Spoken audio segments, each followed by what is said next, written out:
speaker, Professor Flynt Leverett. Thank you.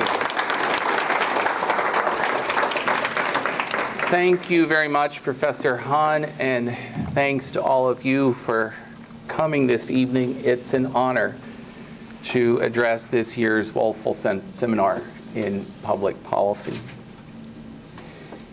In taking up this topic, the United States, Iran, the Middle East, I am mindful that I'm speaking at an institution which, in the best Jesuit tradition, undertakes all its activities ad majorem Dei gloriam, to the greater glory of God.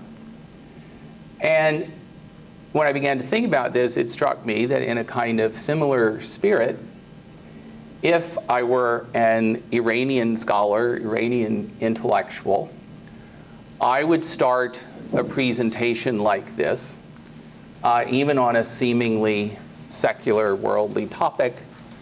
I would start it with the Arabic words that open the Quran. Bismillahir Rahmanir Rahim, in the name of God, the merciful, the compassionate. As I am but a poor American, I'm going to begin tonight with words from someone who, in the context of America's deepening engagement in world affairs during the 20th century, functioned as a kind of prophet. I refer to the American Protestant theologian and clergyman Reinhold Niebuhr. Writing in 1952, in the early and very intense days of the Cold War, Niebuhr offered these words of counsel and warning, frankly, to his fellow Americans. For if we should perish, the ruthlessness of the foe would be only the secondary cause of the disaster. The primary cause would be that the strength of a giant nation was directed by eyes too blind to see all the hazards of the struggle, and the blindness would be induced not by some accident of nature or history, but by hatred and vainglory. As I talk tonight to a largely American audience about what many Americans consider a contemporary enemy of, maybe even mortal threat to, the United States, I'm talking about the Islamic Republic of Iran, I hope you'll take what I say as at its core an argument against hatred and vainglory. For hatred and vainglory are not just bad for our souls. I can tell you from experience, they're really lousy guides for smart foreign policy making. Really lousy guides for that. So if you take only one thing away from our discussion tonight, I hope you'll take that away. So, on to the United States, Iran, and the Middle East. The Joint Comprehensive Plan of Action, the nuclear deal concluded between Iran and the so-called P5+1 last year, which entered formal implementation in January of this year, has put a spotlight on the broader issue of U.S.-Iranian relations. And that's a good thing, because the stakes for the United States, for the Middle East, and how Washington deals with Tehran, the stakes could hardly be higher. Let me tell you what I think is at stake. To put it plainly, America's position in the Middle East is in free fall. U.S. engagement in this critical part of the world since the end of the Cold War has been a textbook example of what Yale historian Paul Kennedy famously described as imperial overstretch, a great power's expansion of strategic ambitions and commitments beyond its capacity to sustain them. Since 9/11 in particular, more than a decade of trying to remake and ultimately to subordinate the Middle East through military campaigns and other forms of coercive intervention, that's not just failed, it's been profoundly self-damaging to America's strategic standing. By seeking to dominate the region, in the process imposing missions on U.S. armed forces that not even the world's most powerful military could accomplish, squandering vast human and material resources on a scale that not even the world's largest economy could sustain, and eviscerating the perceived legitimacy of U.S. purposes for the vast majority of Middle Easterners, the United States has made itself weaker. To recover, Washington must embrace a new Middle East strategy, one aimed not at coercive dominance, but at a reasonably stable balance of power in which major regional states check one another's reckless impulses. Such a strategy requires two things. First, Washington needs to engage with all important regional actors, including those it has ostracized under rubrics like state sponsors of terror, rogue states, and radical regimes. Second, Washington needs to recalibrate relations with America's traditional Middle Eastern allies, most notably Israel and Saudi Arabia. These so-called allies have encouraged America's self-damaging quest for Middle Eastern hegemony, while themselves routinely pursuing policies harmful to U.S. interests, like Israel's open-ended occupation of Arab populations and aggressive military posture vis-a-vis its neighbors, and Saudi Arabia's support for violent Sunni jihadis and concomitant suppression of moderate Sunni Islamists across the region. Redefining U.S. relations with Iran is essential to both these tasks. Washington needs better, more productive relations with Tehran to achieve its own stated high-priority objectives in the Middle East. It also needs better relations with Tehran to help check some of the counterproductive policies of its traditional regional allies. More broadly, redefining U.S. relations with Iran is essential to a deeper revision of America's Middle East strategy that has become so imperative. Indeed, I'd argue that America's strategic standing in the Middle East has grown so strained that recovery requires American leaders to realign relations with the Islamic Republic of Iran as purposefully and comprehensively as President Nixon and Henry Kissinger realigned relations with the People's Republic of China in the 1970s, when the United States was struggling to extricate itself from the self-inflicted debacle of the Vietnam War and to renew its diplomatic options for the Cold War's last phase and beyond. In 2013, my wife and I literally wrote the book, making the case for this kind of fundamental recasting of the U.S.-Iranian relationship, going to Tehran, Why America Must Accept the Islamic Republic of Iran. Much of the American foreign policy establishment turned on us for writing it, but events, including conclusion of the nuclear deal between Iran and the P5+1 last July, are proving us right. To me, support for the Joint Comprehensive Plan of Action is a no-brainer. There was and is, in my view, no intellectually serious argument against it. But taken in isolation, the nuclear deal, over which so much critically anguished hot air has been emitted, is almost a sideshow. What matters is how Washington uses the deal. Basically, the United States has two options in this regard. One option is to treat the deal as an initial step toward further improvement in U.S.-Iranian relations. The other option is to treat the agreement as a narrow arms control measure, something that keeps nuclear weapons out of the hands of a bad actor, but nothing more. In strategic terms, the nuclear deal only matters if Washington uses it as the springboard for broader Nixon to China rapprochement with Tehran. Right now, Washington isn't doing that, and that's bad news for the United States. This isn't about doing Iran a favor. It isn't about incrementally rewarding Iran for what we in the United States might deem improved Iranian behavior. It's about American elites doing, or in this case, failing to do, what is manifestly required to advance U.S. interests in the world. To spell out this argument, I'm going to proceed in 3 stages. First, I'm going to talk about why Iran matters so much and why it's so crucial to the United States getting its Middle East policy right. Second, I'll discuss how Iran looks at, thinks about, and interacts with the United States, and conversely, how the United States looks at, thinks about, and interacts with Iran.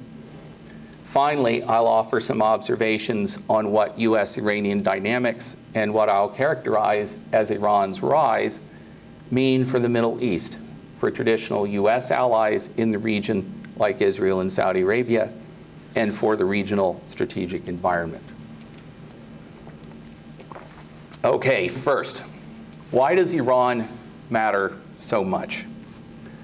Under any political order, Iran is a pivotal country in its region and globally because of its territorial and demographic size, its geostrategic location, its identity as a civilizational state with a history about as long as China's. These things have long made Iran a focus for expansionist states seeking to extend their influence over a critical part of the Eurasian landmass. They made Iran a target for imperial competition between Britain and Russia in the 19th and early 20th centuries, and between Britain and the Soviet Union during the 1930s and 1940s. From the mid-20th century, these attributes have made Iran a high-priority focus of American strategic ambitions. And since the advent of the oil age, Iran's enormous hydrocarbon resources have reinforced its strategic importance. So under any political order, Iran is a pivotal state.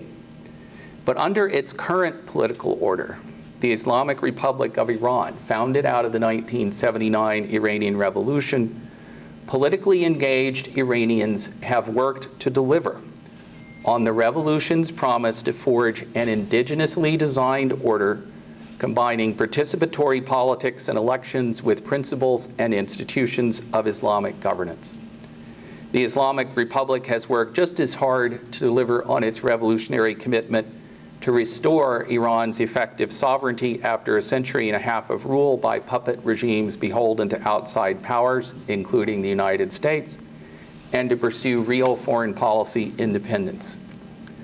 Under this political order, Iran's commitment to building an indigenously generated political system that's simultaneously participatory and grounded in Islam, and its commitment to foreign policy independence give it a powerful degree of legitimacy that bolsters its regional impact in myriad ways, and that help to make contemporary Iran, by international standards, a rising power. Americans have a hard time recognizing this, but it's true. I'm going to explain why it's true, both with regard to foreign policy and Iran's regional and international standing, and with regard to Iran's internal politics and domestic development. On the foreign policy front, U.S. political elites have long demonized the Islamic Republic as an immature, ideologically driven polity incapable of thinking rationally about foreign policy and national security in terms of material national interests. Successive American administrations have, over decades, denounced Iran for its threatening posture toward its neighbors, its alleged pursuit of weapons of mass destruction, and its support for movements Washington condemns as terrorist organizations. But the historical record shows that the Islamic Republic has, in fact, been a highly rational actor in the conduct of its foreign policy. Moreover, the record shows that since the 1979 revolution, Iranian strategy has been fundamentally defensive in character. Unlike other Middle Eastern powers, or the United States for that matter, the Islamic Republic has never attacked another state or even threatened to do so. It has, however, been the victim of aggression, most notably during a bloody 8-year war with Saddam Hussein's Iraq in the 1980s, when the fledgling Islamic Republic struggled to defend Iran against a brutal Iraqi invasion that was directly supported by many of its neighbors and by the United States. While the revolutionaries who took power in Tehran in 1979 inherited the last Shah's US-built military, Washington cut off logistical and technical support shortly after the revolution, a debilitating measure exacerbated by an embargo on military transfers from most other countries, precisely as the Islamic Republic had to fight off a US-backed war of aggression.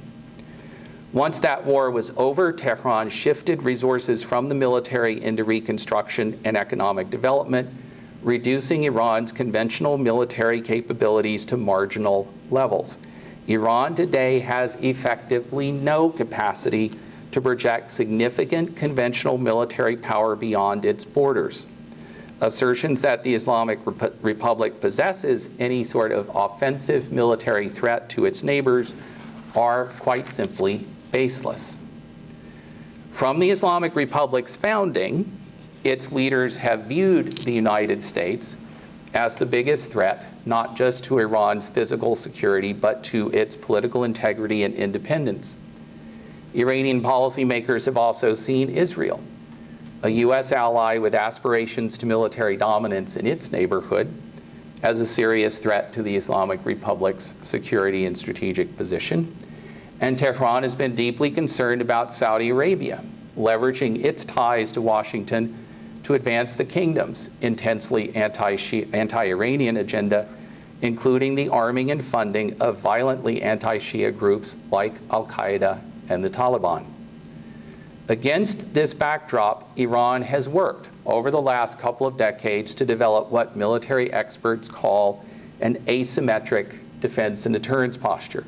Asymmetric military capabilities it can credibly threaten to use in response to aggression against it.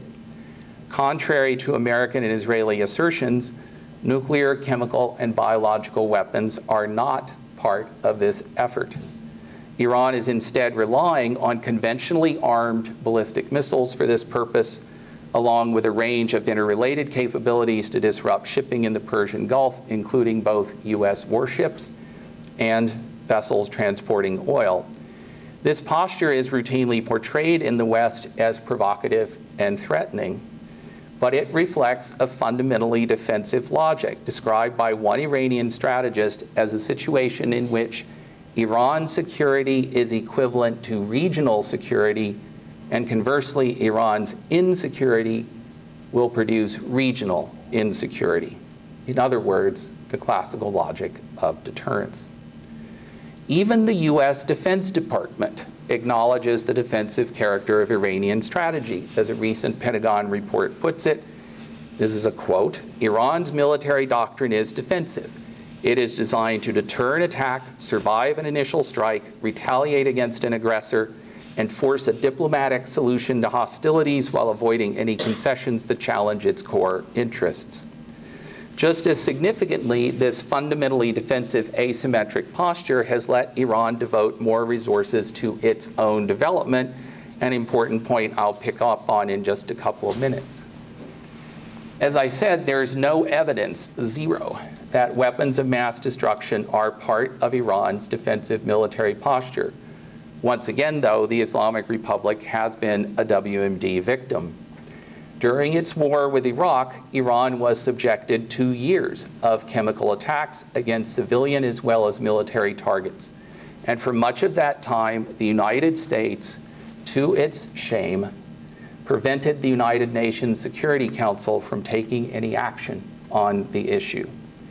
In the middle of this, Iranian military commanders asked Grand Ayatollah Sayyid Ruhollah Khomeini, the Islamic Republic's founding father and first leader, to let them use capabilities the Islamic Republic had inherited from the Shah to mass produce chemical weapons agents and weaponize them so that Iranian forces could respond in kind to Iraqi chemical attacks.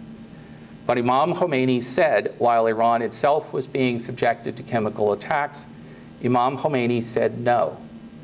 Chemical weapons are haram, forbidden by Islamic law, and the Islamic Republic will not do this. And it didn't do that. Similarly, the Islamic Republic's highest political and religious authorities, including Imam Khomeini and his successor, Ayatollah Sayyid Ali Khamenei, have for years rejected the acquisition and use of nuclear weapons, both on strategic grounds and because, in their view, nuclear weapons violate Islamic morality. There is no evidence, literally no evidence, that the Islamic Republic has ever sought to build nuclear weapons. Yet even without offensive military capabilities and WMD, the Islamic Republic has crafted and implemented a foreign policy that has expanded its regional influence and boosted its strategic standing. American political elites are largely clueless as to how Tehran has done this, which gets us to those elites' long-standing characterization of the Islamic Republic as, quote, the world's leading state sponsor of terrorism. That description essentially blinds Washington to the truly political and strategic dimensions of Iranian foreign and national security policy.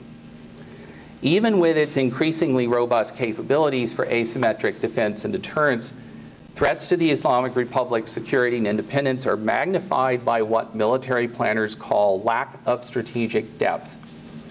Look on a map. Iran today has land, maritime, and littoral boundaries with 15 states. None is a natural ally. Most have been hostile to the idea of an Islamic Republic in Iran.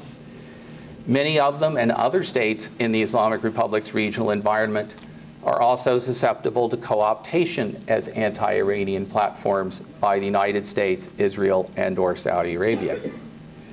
To compensate for this lack of strategic depth, Tehran has cultivated ties to sympathetic constituencies in other states open to cooperation with the Islamic Republic.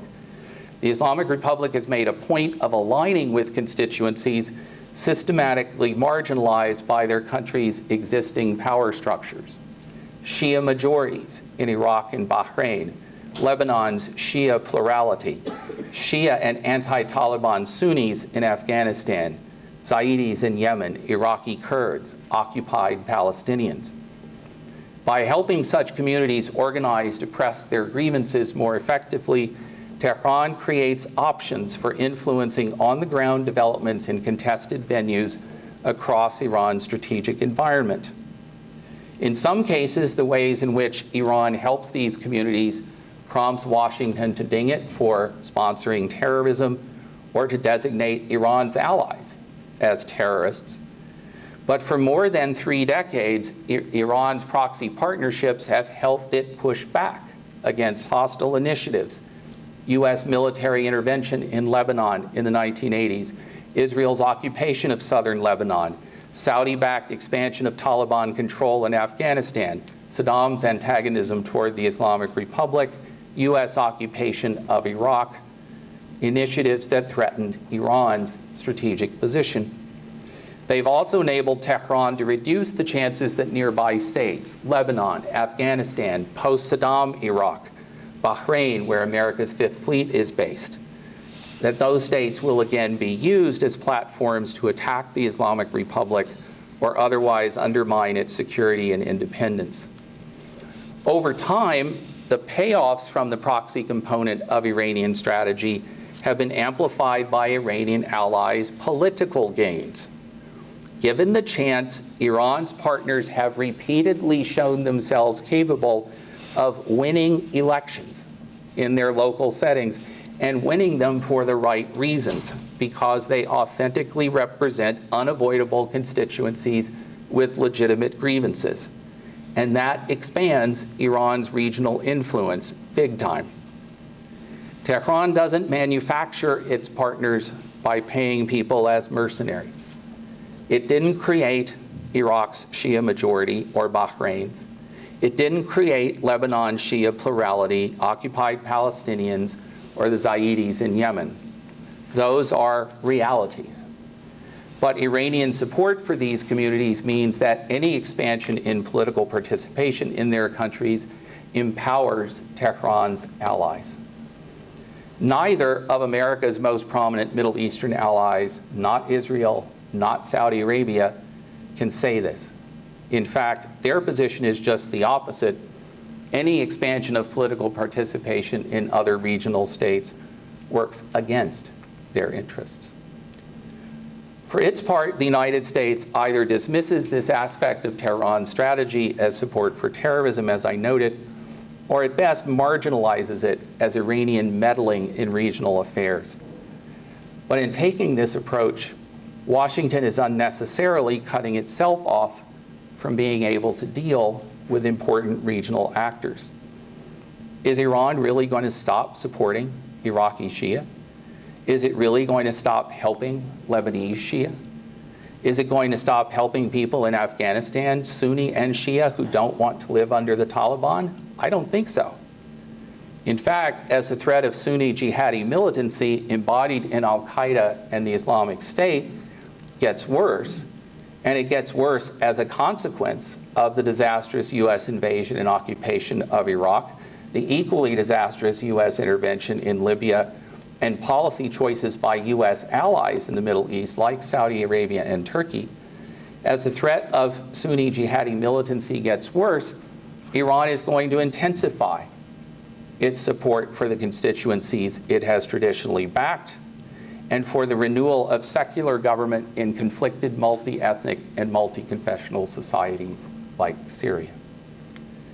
By calling what Iran is doing support for terrorism, America is severely and unnecessarily limiting its own strategic options in the Middle East. As for Tehran, quote unquote, taking over the region, the Islamic Republic's leaders have designed its foreign policy and national security strategy to preserve Iran's territorial and political integrity in, to say the least, a highly challenging environment. The aim is not to establish Iran's regional hegemony. It's to prevent any other regional or extra-regional power from attaining hegemony over Iran's strategic environment. Until the United States understands that, it's not going to be able to come to terms with the Islamic Republic in the way U.S. interests really require. As for Iran's internal politics and domestic development, American elites have for 37 years consistently depicted the Islamic Republic as an illegitimate and dysfunctional system, so despised by its own population as to be chronically at imminent risk of overthrow. And for 37 years, the Islamic Republic has just as consistently defied these relentless predictions of its collapse or defeat. The Islamic Republic has survived because its basic model, this integration of participatory politics and elections with principles and institutions of Islamic governance, and a strong commitment to foreign policy independence, this model is, in actual fact, what a majority of Iranians living inside their country want. They don't want a political order grounded in Western-style secular liberalism. They certainly don't want the Shah, but they also don't want a secular liberal republic of Iran. They want an indigenously generated political order reflecting their cultural and religious values. As the reformist President Mohammad Khatami said shortly before he left office, they want freedom, independence, and progress within the context of both religiosity and national identity. And that's what the Islamic Republic, with all its flaws, offers Iranians the chance to pursue. This was the vision of Imam Khomeini embodied in the Islamic Republic's constitution. Even those Iranians who want the Islamic Republic to evolve in significant ways, at the end of the day, even most of those Iranians still want it to be the Islamic Republic of Iran. The Islamic Republic has long aimed, as a matter of policy, to become the Middle East's most advanced state, economically, scientifically, technologically, socially, and politically. Even as relations with the United States declined from an already parlous condition during the 2000s, and Iran's economy was increasingly pressed by escalating U.S. sanctions and U.S.-demanded multilateral and third country sanctions, the Islamic Republic made significant progress toward this goal. Tehran has unquestionably expanded its regional influence and improved Iran's strategic position.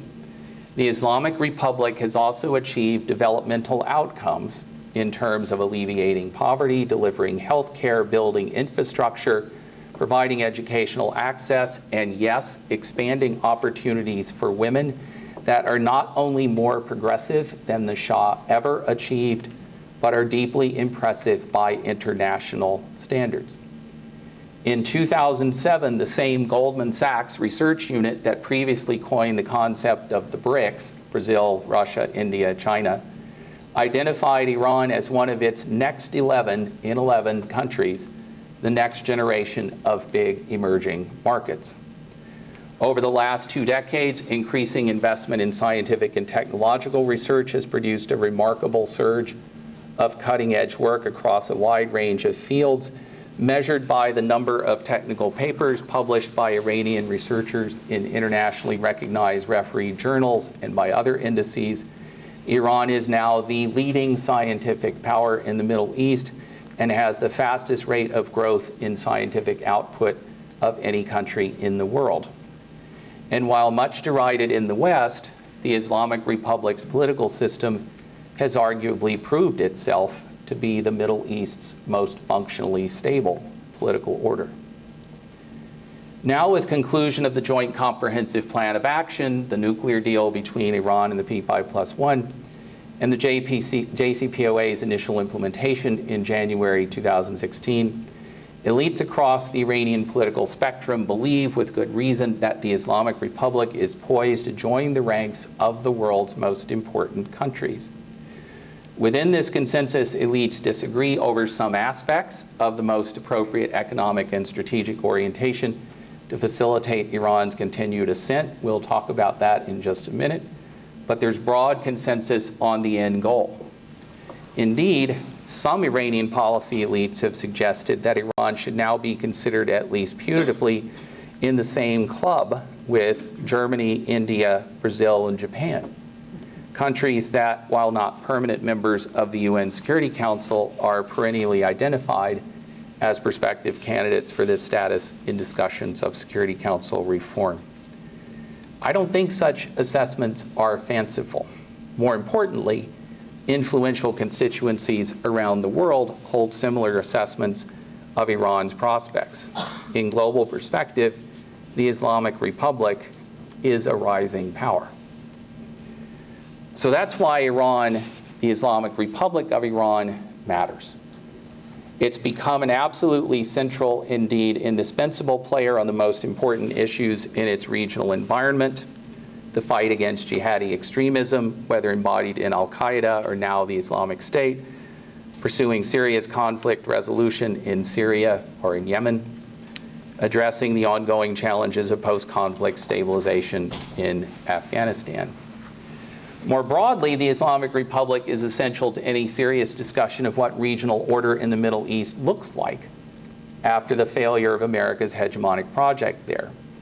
As my wife and I wrote in our book, Iran has become the most critical country in what is arguably the world's most critical region, and at this point, the United States can't achieve any of its high priority objectives there without it. Iran is just as essential on a widening range of high-profile international issues, including long-term energy security and the future of the nuclear non-proliferation regime. And as I said, with the nuclear deal, the Islamic Republic is increasingly being recognized in international perspective as a real rising power. Now, this takes us to U.S.-Iranian dynamics. I'll start with how Iran looks at, thinks about, and interacts with the United States. Contrary to stereotypes, the Islamic Republic is not implacably, unreasoningly, reflexively, irrevocably antagonistic or hostile toward the United States. This notion strongly and wrongly conditions still more stereotypes among Americans that when Iran does negotiate, it does so only to buy time, not to work toward a resolution of differences. All too frequently, that degenerates into essentialist, if not racist, stereotypes of Iranian negotiators as rug merchants who haggle over the smallest details, seize every opportunity to deceive, and have no intention of keeping whatever commitments they might make. In fact, the Islamic Republic has demonstrated a clear and enduring interest in better relations with the West, especially the United States. Over the past quarter century, Tehran has consistently cooperated on issues when Washington has requested its assistance and has frequently explored the possibilities for improved American-Iranian relations. It's the United States that has repeatedly terminated those episodes of bilateral cooperation and rebuffed Iranian overtures, reinforcing Iranian leaders' suspicion that Washington will never accept the Islamic Republic. Iranian policymakers recognize that Iran has diplomatic, national security challenges, other sorts of challenges that it can't solve, or at least not optimally solve, absent better relations with the United States. But in contrast to the Shah, the Islamic Republic's leaders have never been willing to surrender what they consider Iran's sovereign rights or to sacrifice its strategic autonomy in order to realign with the United States. Nevertheless, for most of the past 37 years, Tehran has been prepared to pursue rapprochement with Washington, so long as rapprochement is based on American acceptance of the Iranian Revolution, on American acceptance of the Islamic Republic as a legitimate entity representing legitimate national interests, and on balanced accommodation of both sides' core interests in an atmosphere of mutual respect. That's the deal Iran wants. From an Iranian perspective, the United States has yet to indicate in an authoritative way that it's willing to deal with the Islamic Republic on those terms. To illustrate what I'm saying, take something concrete and focused, like the nuclear deal reached last year. Americans love to tell themselves that this is a triumph of sanctions and coercive diplomacy that finally, after years and years, brought Iran to the table willing at long last to make important concessions. In fact, the United States could have had a nuclear deal with Iran more or less along the lines of the deal reached last July at any point over the last 10 to 12 years. What's the core of the Joint Comprehensive Plan of Action, the JCPOA? The core is this. The United States accepts the reality and the principle of safeguarded uranium enrichment in Iran. Iran commits to greater transparency, more intensive international monitoring of its nuclear activities, and some temporary limits on the scale and scope of its enrichment activities. And the United States agrees to the lifting of nuclear-related sanctions against Iran. That's the deal. And the United States could have had a deal along those lines, in fact, with significantly fewer Iranian centrifuges already on the table, at any point over the last 10 to 12 years. It wasn't Iran that changed. It was the United States that changed by finally dropping its legally ungrounded demand that Iran surrender uranium enrichment. We'll get to why the United States under the Obama administration finally dropped that demand in a moment. But that's the key change, enabling the nuclear deal, not something that happened on the Iranian side. And this gets us to a key issue that's very much at play in current Iranian views of the United States. As I said earlier, elites across the Iranian political spectrum believe the Islamic Republic is poised to join the ranks of the world's most important countries. Within this consensus, elites disagree over some aspects of the most appropriate economic and strategic orientation to facilitate Iran's continued ascent. But there's broad consensus on the end goal. The main point of difference among Iranian elites in this regard focuses on the United States. On one side are those Iranian elites, and I think they're well represented in various parts of President Hassan Rouhani's administration, who say the nuclear deal shows that if Iran is sufficiently forward-leaning in its diplomacy, the United States, notwithstanding what has for Iran been prior disappointing experiences, can change its views of Iran and come to terms with the Islamic Republic. Looking ahead, this camp also tends to see the United States as a critical international point of reference for Iran, critical strategically, critical economically, critical in other ways. On the other side are those Iranian elites who have, on the basis of long experience, grown deeply skeptical that the United States can ever really accept the Islamic Republic and genuinely come to terms with it. Not surprisingly, this camp places what seems greater emphasis on Iran having balanced relations among major world powers, including non-Western powers like Russia, China, India, and to the extent possible, Western powers in Europe and Asia that are allied to the United States. So that takes us to how the United States looks at, thinks about, and interacts with Iran, especially in the wake of the nuclear deal. Let's start with U.S. motives for the deal. As I suggested earlier, the United States could have sought a diplomatic resolution of the nuclear issue as part of a broader realignment of U.S. relations with Iran. But there was never any consensus for doing that within the Obama administration. In the end, the real and immediate motives for the deal on the U.S. side were twofold. Obama himself and some of his advisors understood that without a diplomatic solution, if Iran continued to develop its enrichment capabilities, the Obama administration would come under escalating pressure from domestic constituencies and regional allies like Israel to strike Iranian nuclear facilities militarily. Obama, to his credit, understood that this would be potentially even more self-damaging to the U.S. position in the region than the U.S. invasion and occupation of Iraq had been.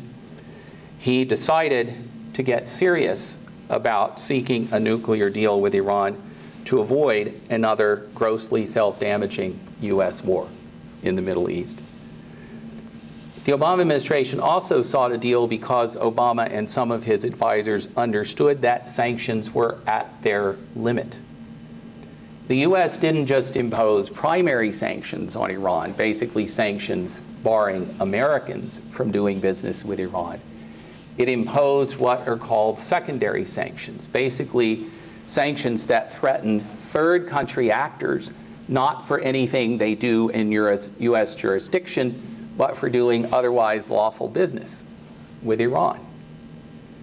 Literally everyone else in the world, including our closest European allies, thinks that secondary sanctions are illegal, that they violate U.S. commitments under the WTO, and that they are an extraterritorial application of national law that no one else in the world recognizes.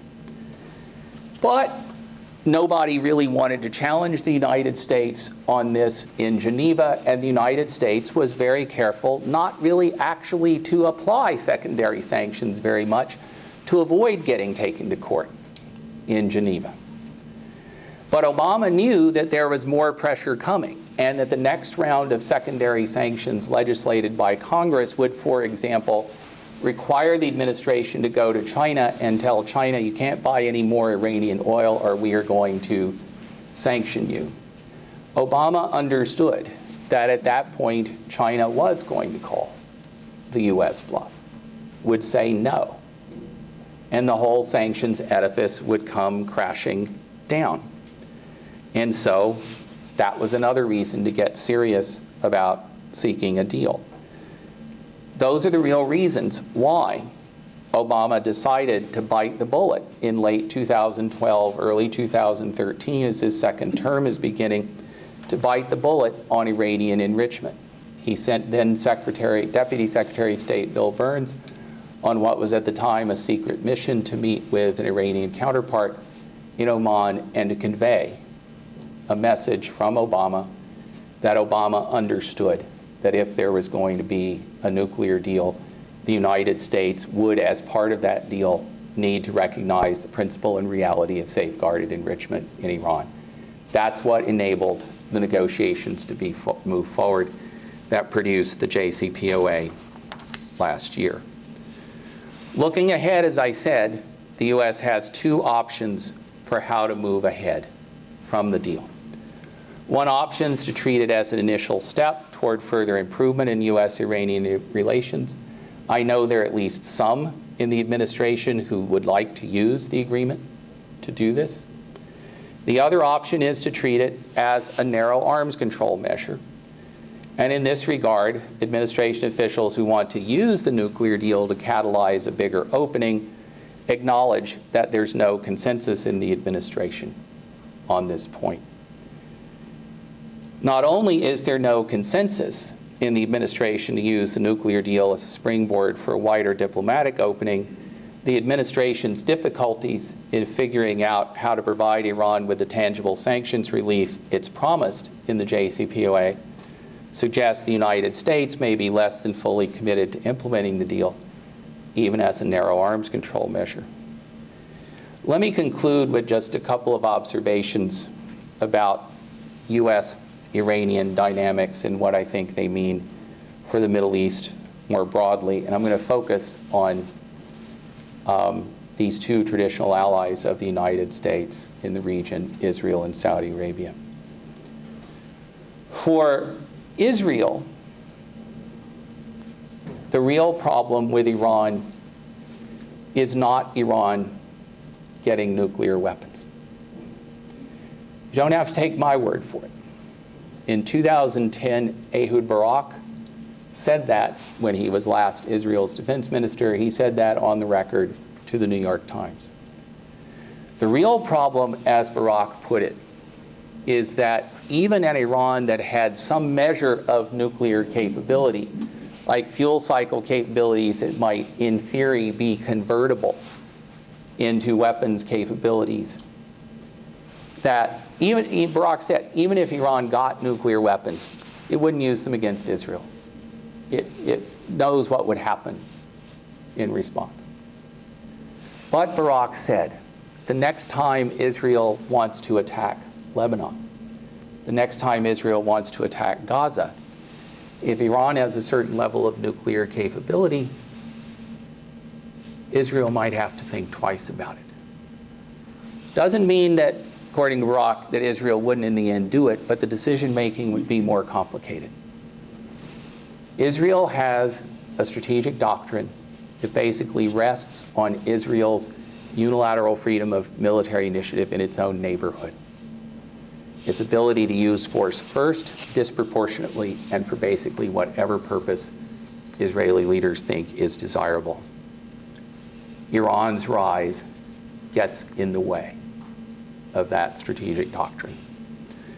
For Saudi Arabia, Saudis themselves say that the nuclear issue is something of a sideshow as far as they're concerned.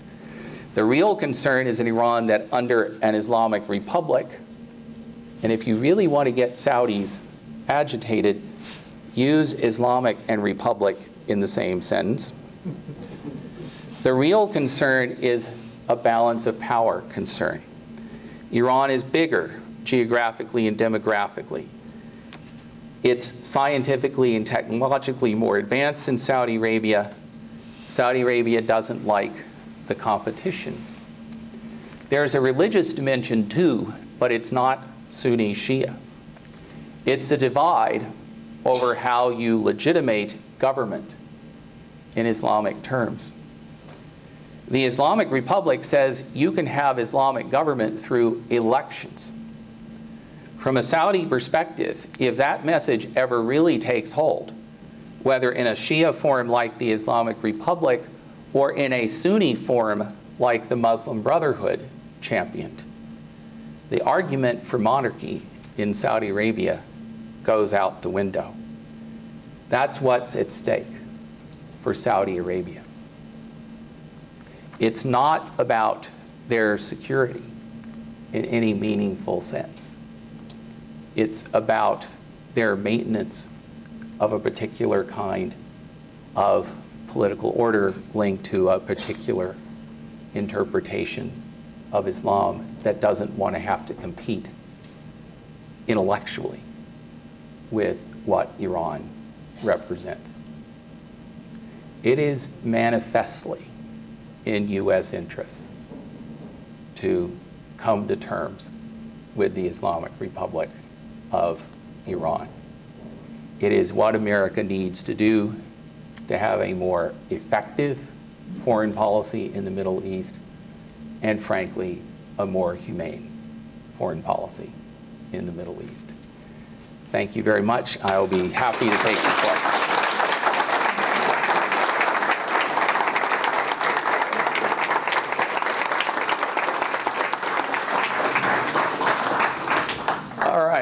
Who's up first? I'm not going to tip over that table, am I? Good. Yes, ma'am. I have a thought, and I thought of this while you were talking.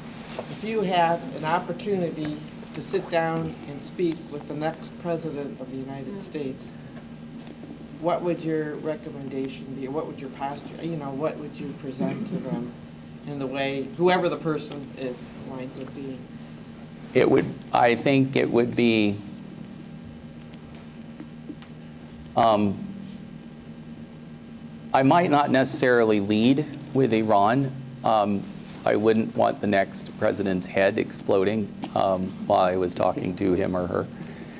I would probably start with traditional U.S. allies, Israel and Saudi Arabia, and talk about how, from any objective perspective, U.S. relations with those traditional allies are increasingly dysfunctional for U.S. interests.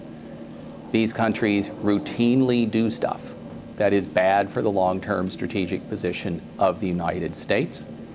They can only do those things as long as the United States is trying to achieve and maintain a level of hegemonic dominance over the Middle East that is, as I said, it's imperial overstretch. It is long-term suicidal for the United States to be trying to do that. And so you have to recalibrate those relationships. There's a difference between saying you're committed to ensuring Israeli security and saying, yes, we are committed to ensuring that Israel has the freedom of unilateral initiative to engage in aggressive military action with disproportionate civilian casualties in other parts of the Middle East whenever it wants to. I don't think that's an American interest. And we need to be able to say to Israel, that's not an American interest. We're not covering you on that. We need to be able to say to the Saudis, the biggest state sponsor of terrorism in the world is not Iran, it's you guys. It's Saudi Arabia. Al-Qa'ida and the Islamic State would literally not exist without you. The guys who attacked the United States on 9/11, not one of them was Iranian, not one of them received any support from Iran. 15 of the 19 were Saudis in origin. All had received material support from Saudi Arabia. Iran didn't help those guys. In fact, after 9/11, Iran helped us go after those guys. The very wonderful woman to whom I am now married, on 9/11, she was a U.S. diplomat at the U.S. mission to the United Nations. And she was, in fact, working in the so-called 6+2 framework on Afghanistan at the UN. And she was finding out that in terms of actually trying to put pressure on the Taliban, Iran was a whole lot more helpful to the United States in the 6+2 framework than our ally, Pakistan. And she was supposed to have a meeting with her Iranian counterpart on the morning of 9/11. Instead, when the attack came, she was evacuated from the U.S. mission. And before she was actually pulled out of the building, her Iranian counterpart reached out to her and said, we know this has got to be al-Qa'ida. Iranian officials are at the highest level going to be coming out publicly to condemn this unequivocally. President Khatami was one of the very first world leaders to come out publicly and condemn it. At the next Friday prayers in Tehran, Ayatollah Khamenei himself spoke at Friday prayers for the purposes of publicly condemning the attacks. And the Iranians basically told us, we will do whatever we can to help you go after the Taliban and al-Qa'ida in Afghanistan. And they did help us in some very significant ways. We need to be able to tell the Saudis, you don't get a pass. on this anymore. And we need to be able to tell both Israel and Saudi Arabia that the United States is going to pursue constructive, productive relations with all the major actors in the Middle East, and that includes Iran. Get used to it. I think I'd say something along those lines.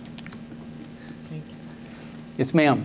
In the long run, can you address the issue of Sharia law? And I also was intrigued by the fact that you said, in fact, Iran has reached out to fellow Shias, which is a little bit of a red flag for me, given that seems often to distort those dynamics. Okay. So if you could maybe address those two issues long-term, relationships. Okay. Sharia is complicated, and I'm not Muslim, so I'm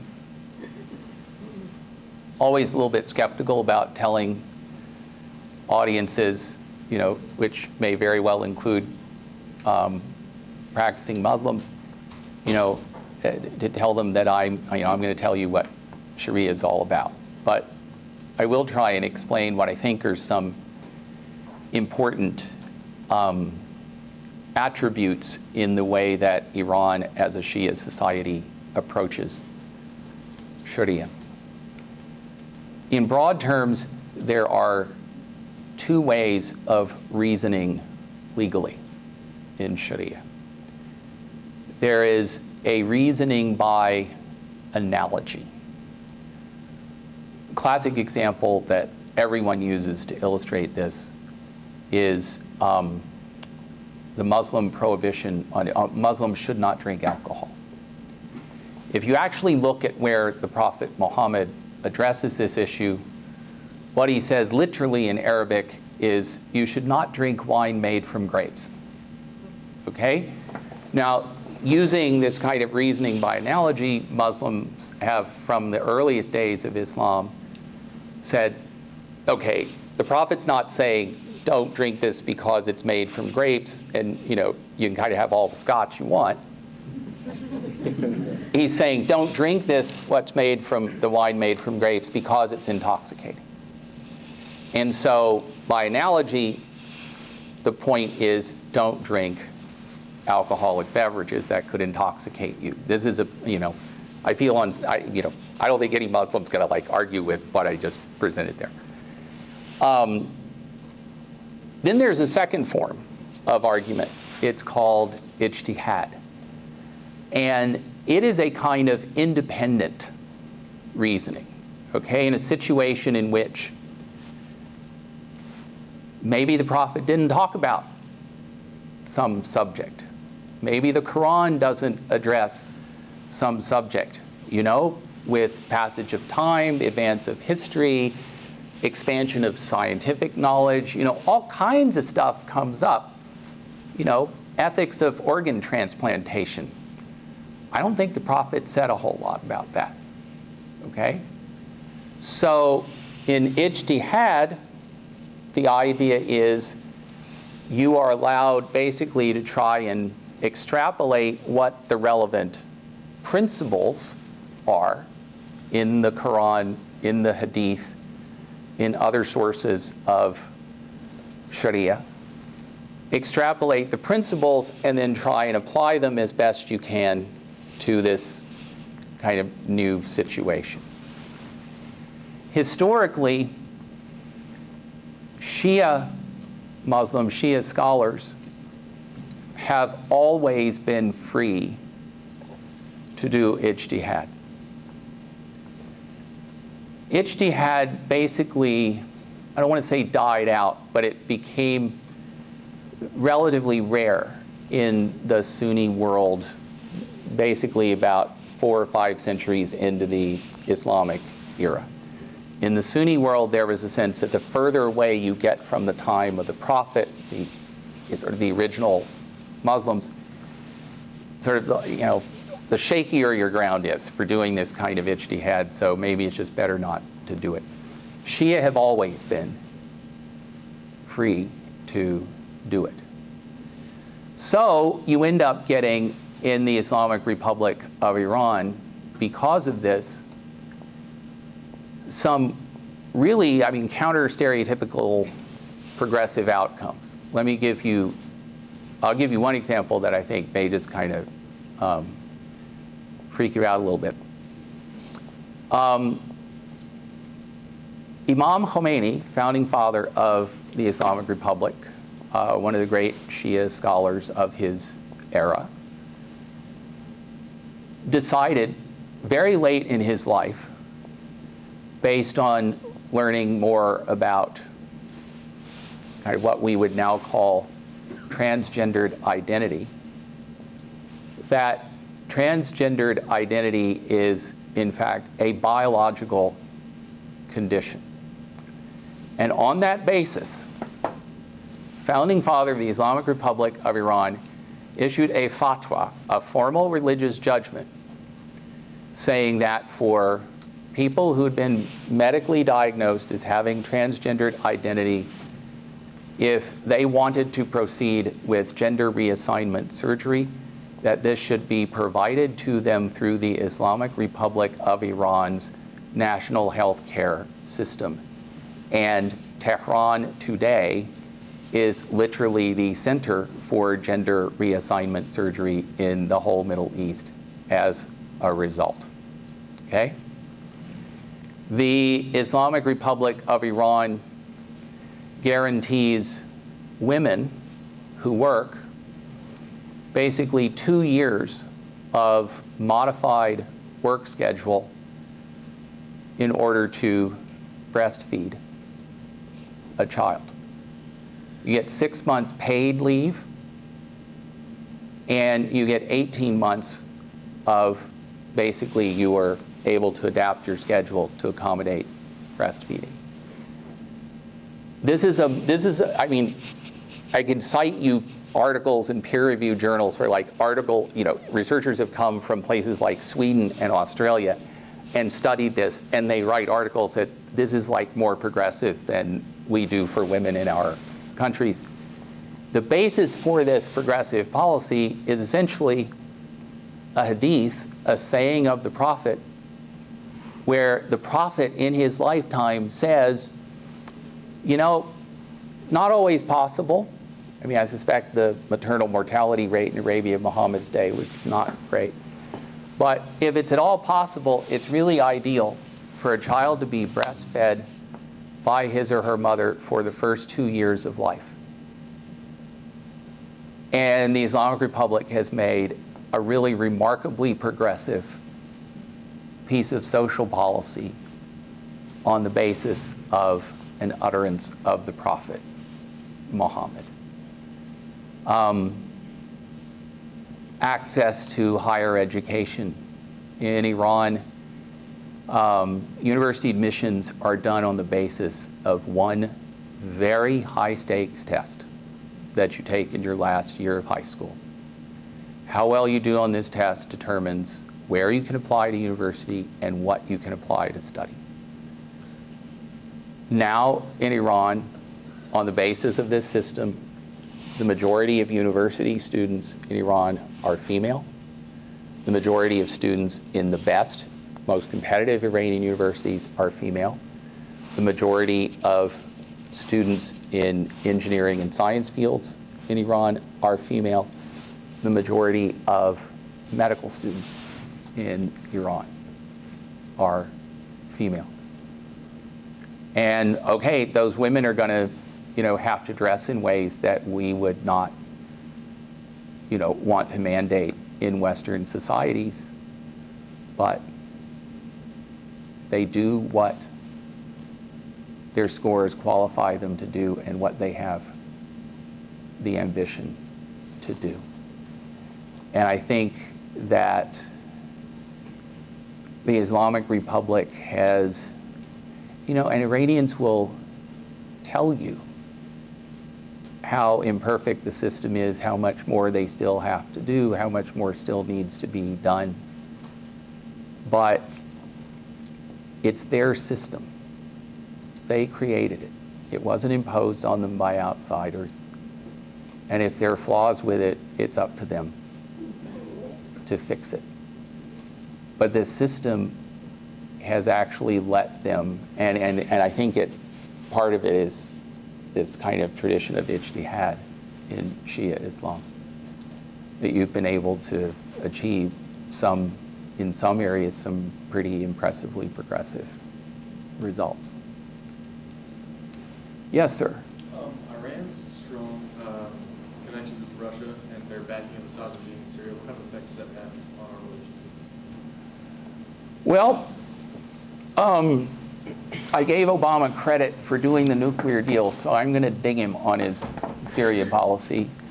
Why the man felt compelled to say in August of 2011 that Assad must go, I think that was a really serious mistake, which has basically kept the United States from having anything like a rational Syrian policy ever since. We are finally, in Obama's second term, getting relatively more serious about trying to find a political solution in Syria, which is the only solution there's going to be. And we are working better with the Russians on this, and at least indirectly through the Russians with Iran on this. But we still have this big disagreement over Assad. And the Obama administration's position is basically Assad has to go before any real political process can unfold. The Russian position, the Iranian position is, there's a process that needs to unfold, creation of a national transitional unity structure, drafting of a new constitution, all of this good stuff, and then it culminates at the end with the holding of internationally supervised elections. And the Russian and Iranian position is basically, we shouldn't be deciding Assad's fate. If Assad wants to continue as president of Syria, he can run in that election. Internationally supervised. If he wins, he wins. If he loses, he's out. And the United States, basically because Obama made this statement in August 2011, we can't bring ourselves to do that. I think the Iranians and the Russians are actually pretty confident, and I think I agree with them analytically. You could have internationally supervised elections in Syria, and I think Assad would win. I don't think the opposition to Assad has never, in my view, commanded majoritarian support in Syrian society. And if you disagree with me, the only way we really test that proposition is ultimately in an election. But in a way, the Obama administration is stuck in this position where it's not just a kind of precondition for a political process, it's like a pre-result. We want to get rid of Assad before anything unfolds. And I don't think that's going to work on the ground. So, Kerry, Lavrov, Mr. de Mistura, the UN Special Representative on Syria, they keep trying to move as many balls forward in this process as they can without ever really having to grapple with the Assad issue. That's probably tactically a smart thing to do right now, but at some point, the Assad issue is going to have to be dealt with, and right now, the Obama administration is kind of at loggerheads with Russia and Iran on that. Yeah. Yes, sir. Would you agree with the argument that suggests that Israel is the driving force behind U.S. aggression toward Iran? That's a really good question. Do you know John Mearsheimer and Stephen Walt's book on the Israel lobby? No. Okay, this was a book, still gets a lot of attention, but came out almost a decade ago, which essentially makes this argument that but for the Israel lobby, the United States could have a much more rational, much more interest-based policy in the Middle East, toward Iran, toward Syria, toward other difficult issues. I love and admire both Mearsheimer and Walt. They cite my work in their book. I agreed to be interviewed by them as a former U.S. official as they were writing their book. They asked me if some of what I told them they could actually put in the book, you know, attributed to me by name. I said, sure. Turns out I was the only former U.S. government official who agreed to be quoted by name in the book. But that's okay. I really admire their courage in taking on that issue, and I think they've had a real impact on the debate. I disagree with them, though, with great respect and affection. I disagree with the argument that if you could sort of, with a magic wand, wave it and make AIPAC disappear, that the United States could have a rational Middle East policy. I don't want in any way to sell AIPAC short.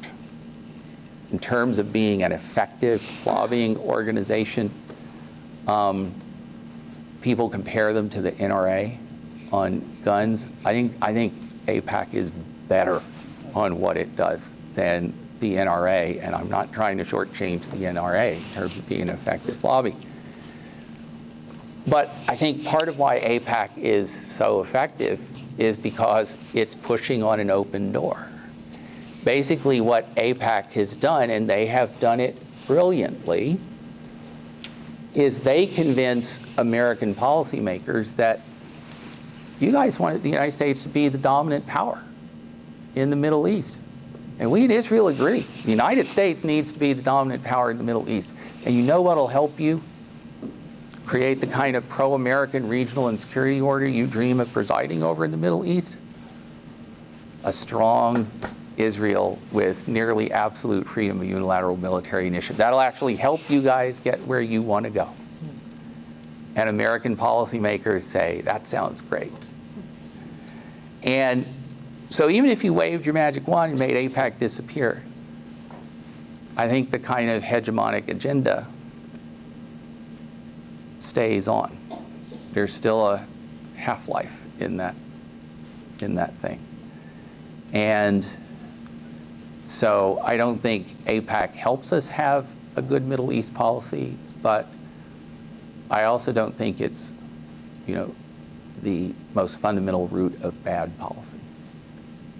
That makes sense. Yes, sir. We only have time for one more question. Okay. Thank you. Yeah. You know, you said that the Iranians are content, actually supportive of their government, but I think most of us remember the revolution, or at least the demonstrations about 6-7 years ago or more, that were brutally suppressed by the Iranian government with clubs and even many people were killed. So what happened? Are the Iranians happier now with their government? My other question, so one more. So what's the purpose of these childish slogans that every Friday after prayers, thousands of mosquitoes start chanting "Death to America"? I mean, are the Iranians a bit more intelligent, more mature than saying these, you know, like silly slogans like that? Thank you. The 2009 election is a very charged episode. I mean,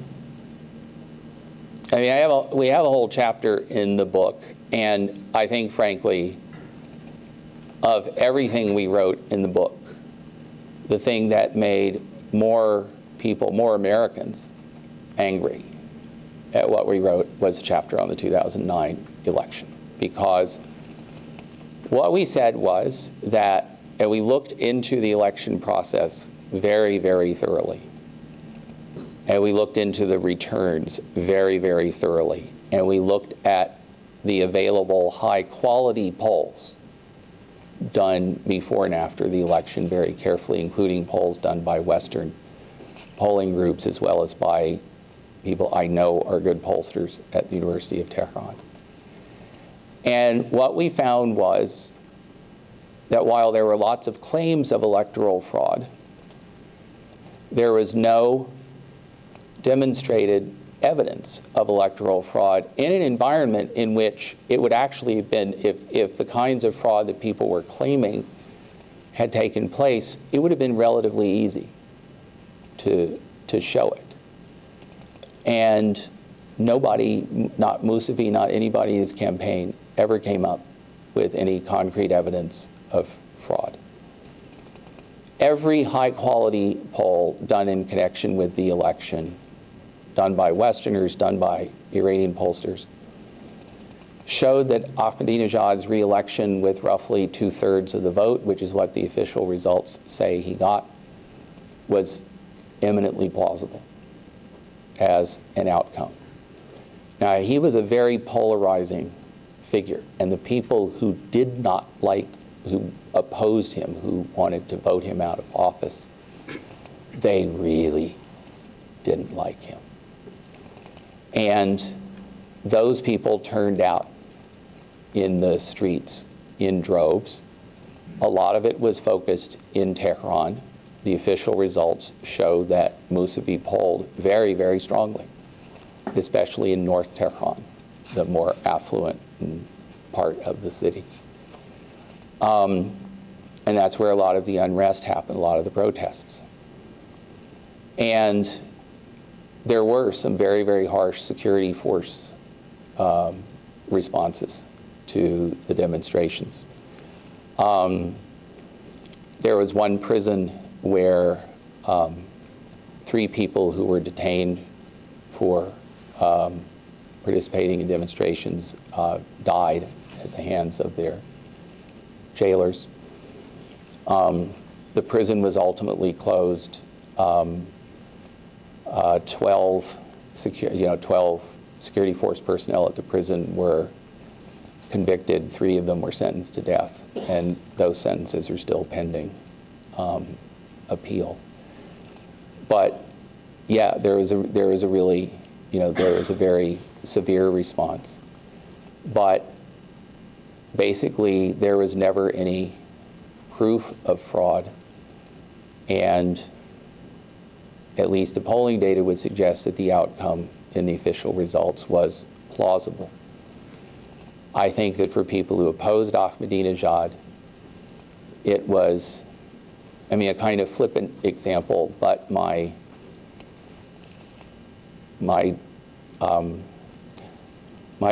Jewish mother-in-law living in Brooklyn could not believe that George W. Bush won re-election in 2004. Literally no one she knew in Brooklyn voted for him, even if you expanded the circle of her friends to include her contacts on the Upper West Side. No one she knew had voted for George W. Bush. How could he have won? And, okay, America's bigger than, Brooklyn, the Upper West Side. Iran is bigger than North Tehran.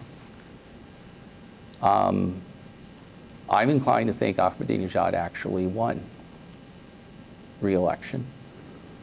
And I think that there were people who were so incensed by that outcome that they took to the streets. And those demonstrations were, in some cases, put down very, very severely. But Iranians went back to the polls in 2013, and the same polls that said Ahmadinejad was going to win with 2/3 of the vote showed that by the time the election was actually held, Hassan Rouhani had a chance of just barely squeaking over the 50% margin for victory in the first round, and that's what happened. He won the election. So Iranians act like their elections matter to them. And I don't think it's that they started liking their system again. I think by over the months after the 2009 election, there was an initial kind of high point of support for Mousavi's challenge.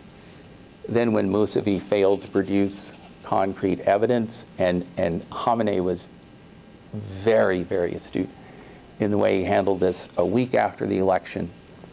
He spoke at Friday prayers at the University of Tehran, praised all the candidates for their service to the Islamic Republic, but said, look, we have a process. If there's fraud, it will be dealt with. But you bring your proof of fraud into the system. There are bodies charged by the Constitution with dealing with this. And if you have proof of fraud, you bring it, and it will be dealt with. If you don't have proof, then you can't take on the streets what you couldn't win at the ballot box. And it was really a kind of put up or shut up moment for Mousavi. And he didn't put up.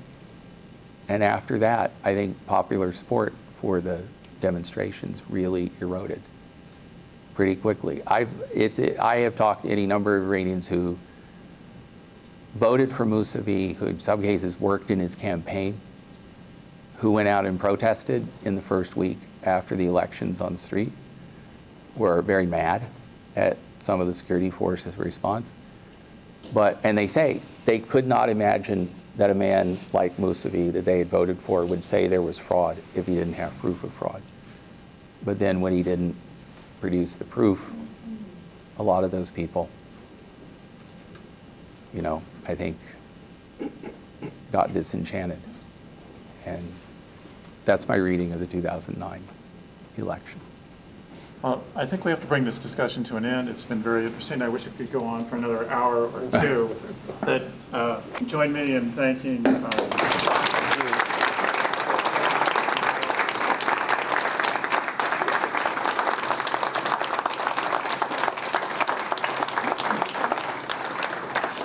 Thank you. Thank you.